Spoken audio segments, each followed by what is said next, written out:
Thank you for all. Welcome, good morning. So I think we can start with this very interesting session, as all the session of this Congress.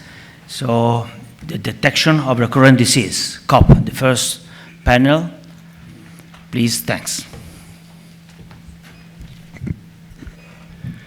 Ladies and gentlemen, good morning. It's a great pleasure to be here and to participate in this outstanding meeting. So thank you to the organizer and thanks to the organizing committee for having me here. I was charged with the task to talk about the detection of recurrent disease.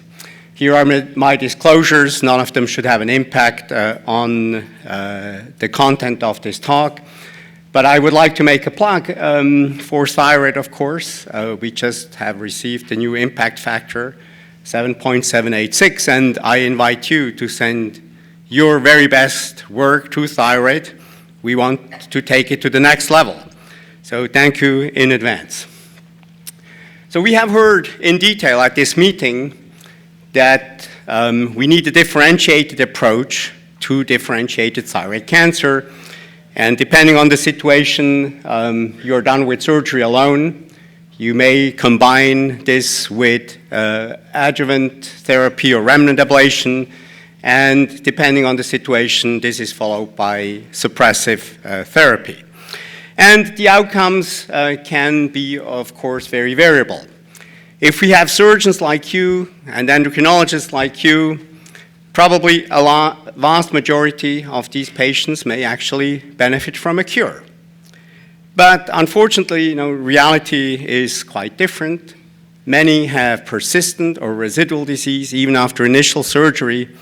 I get frequently into situations where I'm told there was a total thyroidectomy, and I put the ultrasound on the neck and I see more or less an intact thyroid plus multiple lymph nodes in the lateral neck. But an even larger group of patients is said to be in remission.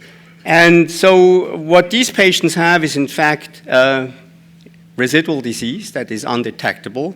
And after a certain interval, it will be detectable. And we have again the situation of disease that we have to deal with. Now, this remission is defined very, very variably. There's no consensus what remission really means. Is this a negative ultrasound, a negative thyroglobulin at year 1? In the literature, the definitions vary quite a lot. So it can simply be disease that is undetectable with our methods. And after a certain period of time, it has grown, and now it is detectable. But another way of looking at this is, of